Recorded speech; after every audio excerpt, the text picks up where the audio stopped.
Last week I said that we were going to have a surprising interview this week, and I was swiftly wrapped over the knuckles because we're not screening that this week. So suffice it to say, I have that interview in the can, and I'm going to keep you waiting just a little bit longer to see it.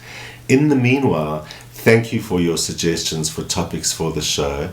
Tonight's discussion is something close to the heart of a viewer who has been experiencing having to deal with one of the most difficult topics in our everyday lives, and that is that of grief. Most of what I talk about on this show is ancient wisdom. It's not my own wisdom, but it's wisdom that I have acquired over the years from great masters in all the various philosophies and pursuits I follow that are generally all about the wisdom of different kinds that has been passed on to us since time immemorial.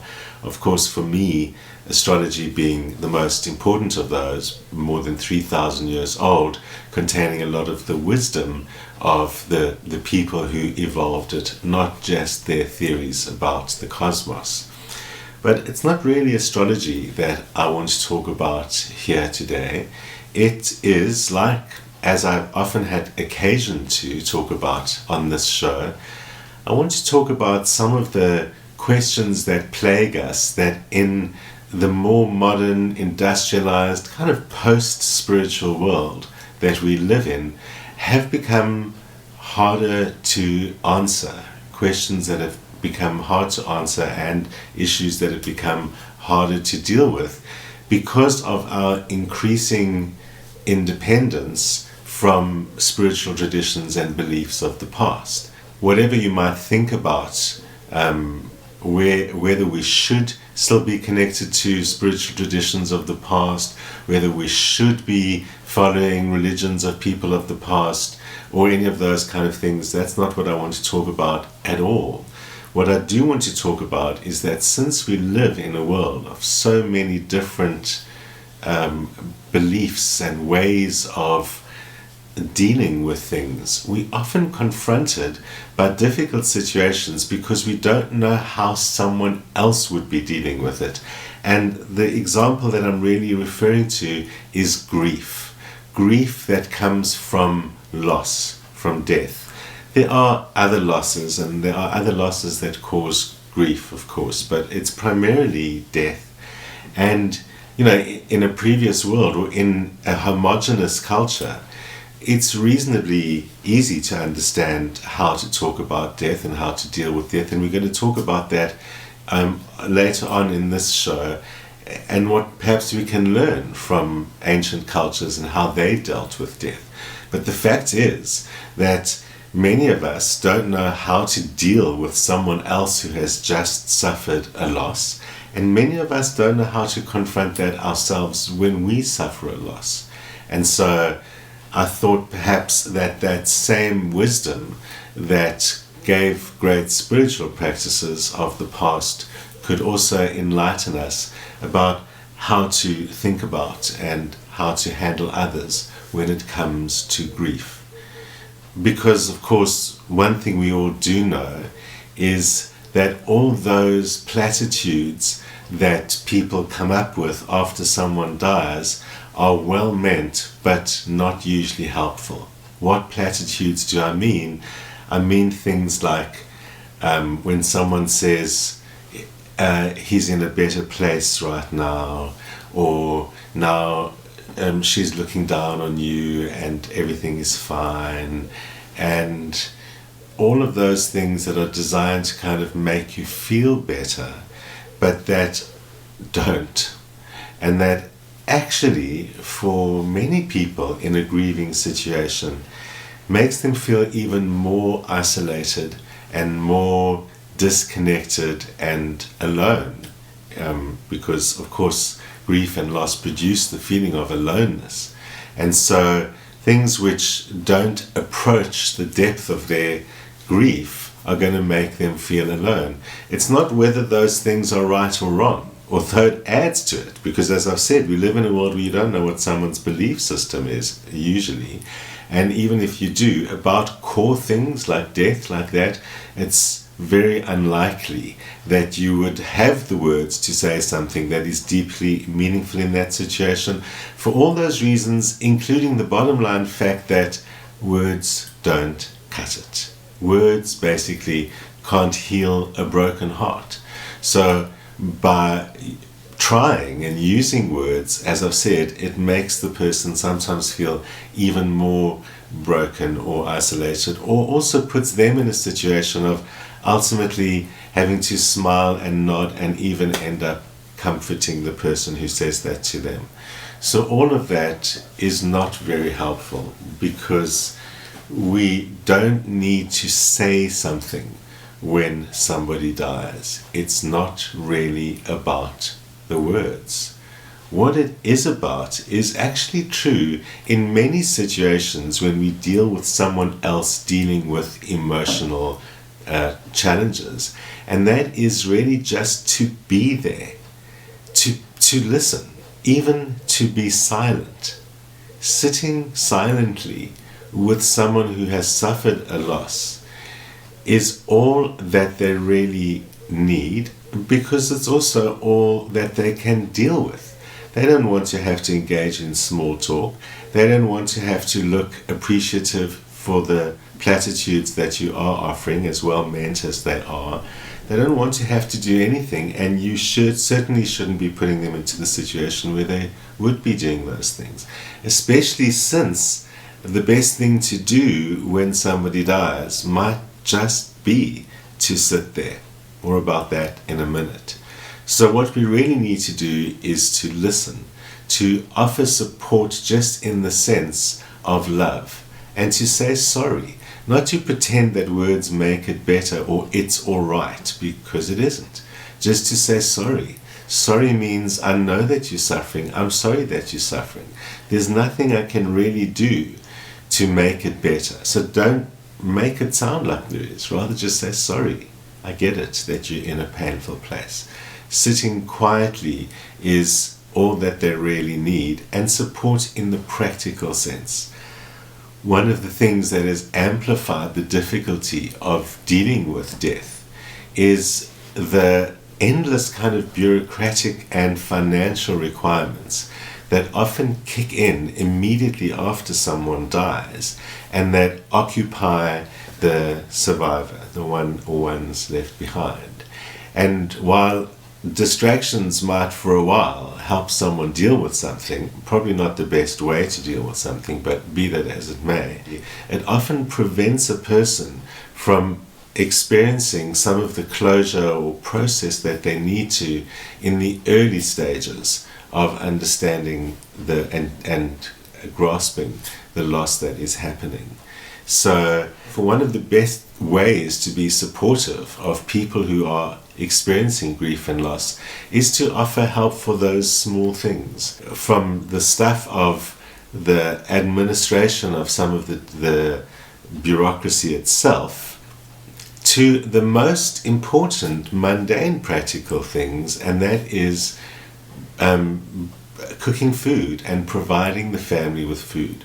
When we look at traditions, the African tradition, the ancient traditions of the Jews and the Muslims from the Middle East, and reflecting ancient traditions all over the world, very often the way of dealing with death is for the survivors to sit together, the family to sit together and do nothing, to sit quietly in their grief, to let each other see their grief, not to try and hide it, and not to hide it in doing other things. One of the common Western approaches to dealing with grief is to get very busy, to bury yourself in work. And again, while in itself that isn't a harmful thing to do, it can prevent opportunities for proper processing or closure.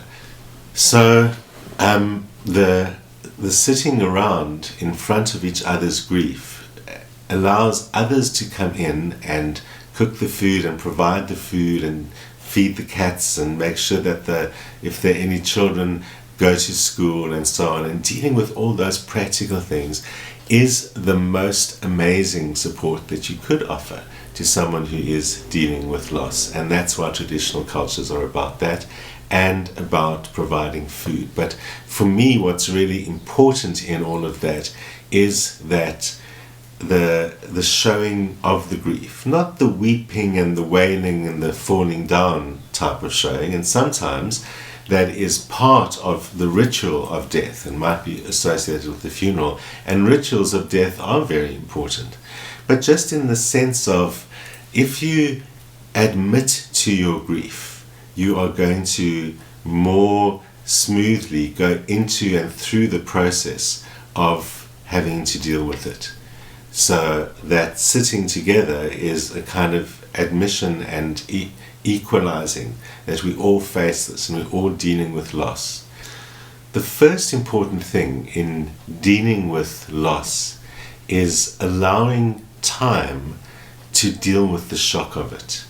In the early stages of learning about loss or death, we often are confused, we often feel a kind of a numbness, we often go through motions of acting as if everything is normal. We're not really in a situation where we can properly grasp or process what has happened. Loss is huge, especially of the loss of someone close to us.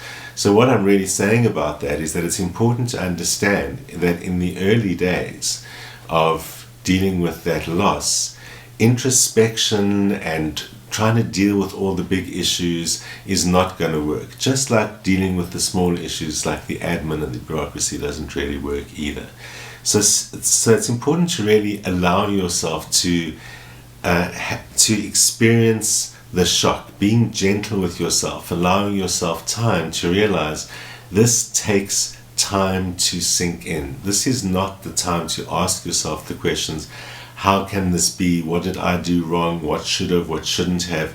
You're going to ask those questions, but it's to understand that that initial shock and numbness basically needs to wear off a little bit before you start asking yourself, how can I end this grief? The initial response, especially immediately after the grief and the shock, is as the pain starts coming to the surface, is to say, how can I get through this as quickly as possible, or how can I bring this to an end?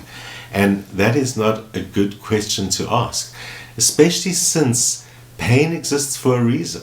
You know, physical pain is a way that your body warns you that you've got to do something about it, that you've got to handle it, and you've got to go through a process of healing it. If you ignore the physical pain, you do greater damage to your body, and that's the main reason why your body's telling you you've got that pain. You need to fix something before it all goes horribly wrong. So emotional pain exists for the same reason, and it's basically telling you you need to go through a healing process. You can't ignore this. You need to go through a healing process. So asking yourself how to end the grief or how to speed it up or anything like that is not a useful question, because it denies the fact that your body is telling you you need to put yourself through a process in order to come to a place of healing. Grief itself is chaotic, and once you've gone through that numbness, grief is alternatively overwhelming and calm and seemingly fine, and we experience fluctuations of emotion and guilt and depression and anger and all of those kind of things. And allowing space for yourself or for another person to go through a fluctuation of wildly different emotions is also normal. It's easy to judge people when that happens, and when they seemingly go through inappropriate emotions, when they seem to not be grieving. And we have to allow for the space that there is a very individualistic response to grief, and part of what it includes is a vast array of emotions coming like changed weather, often one after the other, or spells of one followed by spells of the other.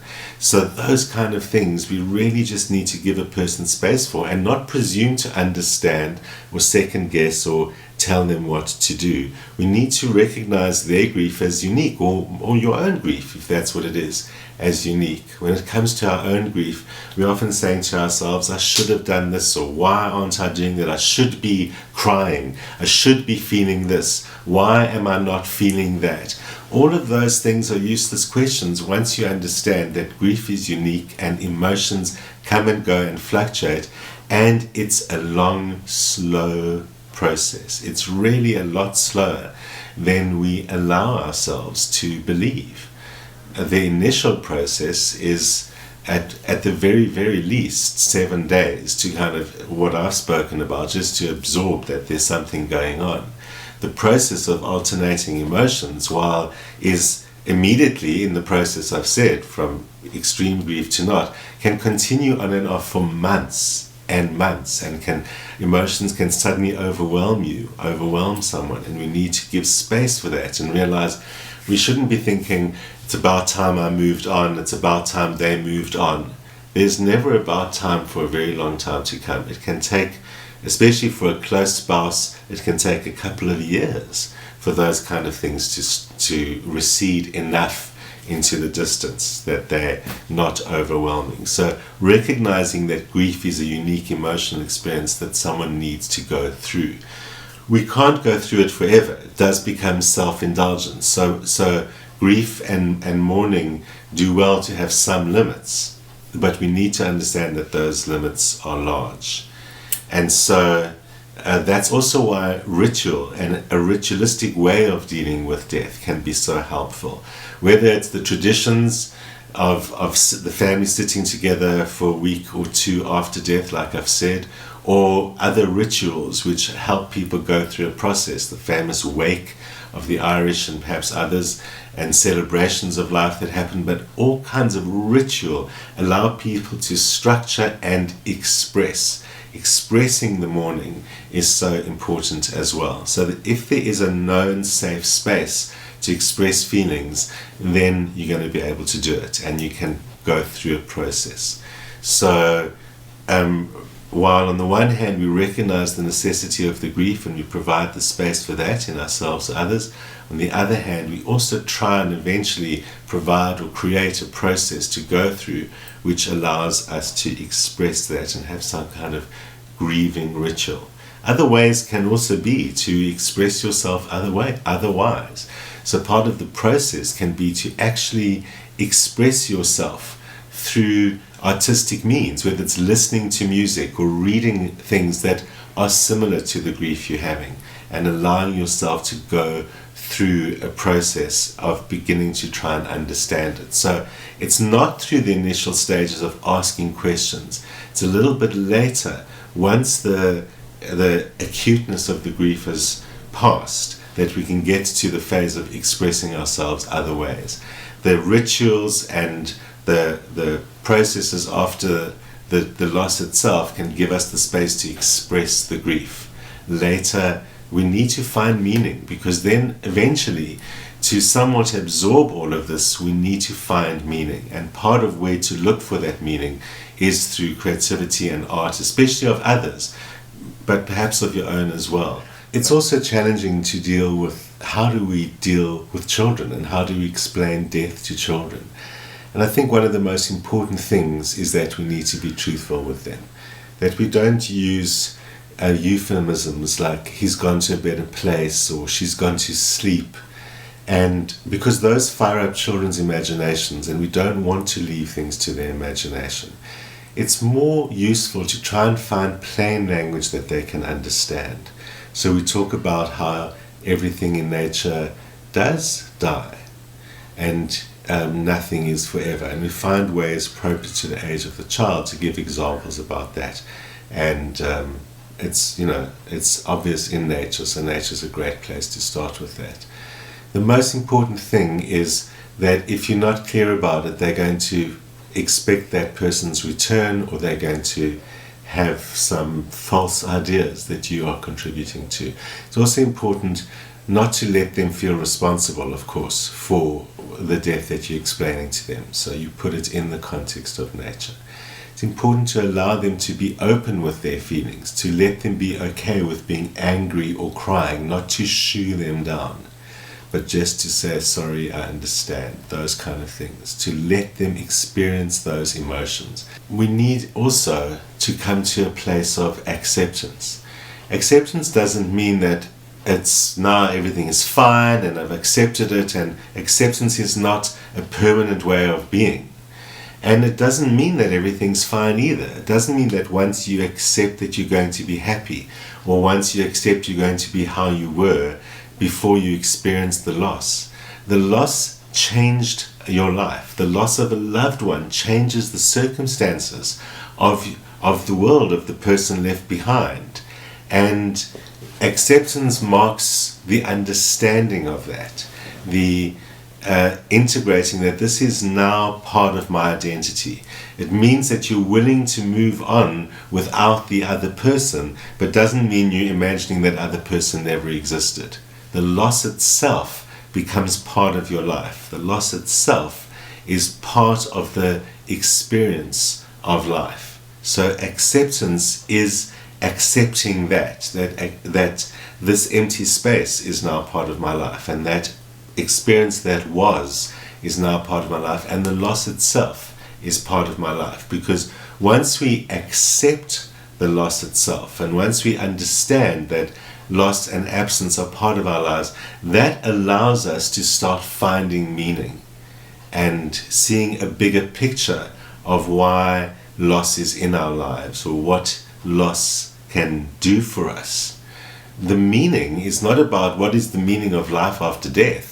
The meaning is about the life now. It's about living in the present. It's about accepting things. It's about understanding that loss is part of you, not something that is finished. And so we look for meaning.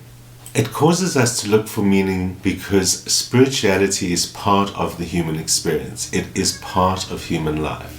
We seek to find meaning in things not just in the religious sense of the word, but because of the nature of our consciousness. So we seek to understand some truth in what is happening in the world all the time. Buddhism and Stoicism are examples of ancient philosophies which teach us about living in the present, which teach us about acceptance. In Buddhism, we learn that death is an unavoidable part of life. It's a natural part of life. In Buddhist, the core teachings are that the world is impermanent and the self is impermanent. Things are impermanent. So all suffering is caused by being attached to that which is impermanent. We attach ourselves to that which is impermanent. It disappears, a person or a thing, at some point, or it dies, and then we experience sorrow and loss. Whereas if we understand that something is impermanent from the beginning, we attach ourselves less and we experience less grief. But we must experience grief. It's not a thou should be doing this and I shouldn't be doing that. Grief, says Roshi Joan Halifax, is a pathway to transformation, because it forces us to let go of what we had, and it forces us to let go of what we think we know. We think that we know that the world is like this and it's solid and it's real. And we think that what our senses tell us is true. And we think we are our ego. But all of that is really illusion, because all of that is impermanent. So through grief, we experience the bitter truth that everything is impermanent. But once we really get that, once grief really makes us accept that, as painful as it is the discovery of a fundamental spiritual truth. And the experience of a fundamental spiritual truth can be profoundly transformative. It can lift us above our suffering and above our loss, because it allows us to experience ourselves as part of the greater, as connected to the greater, as beyond the ego self, because the ego self is the illusion that is causing the grief in the first place. So grief is a necessary process. We shouldn't be distracting someone from it. We shouldn't be replacing it with platitudes. We should allow ourselves to go through a process where pain is acknowledged and accepted, where it causes us to seek and eventually find meaning, and to realize that once we understand the impermanence of everything, we are forced to live only in the present, and therein lies our eventual liberation. Well, there is so much more we could say about that and about Buddhism and Stoicism, and we will be looking at how ancient philosophies such as those can help us live happier and more fulfilling lives in future episodes. In the meanwhile, be sure to watch the future episode next week when I will be back at the usual time on Cape Town TV and on YouTube. See you then.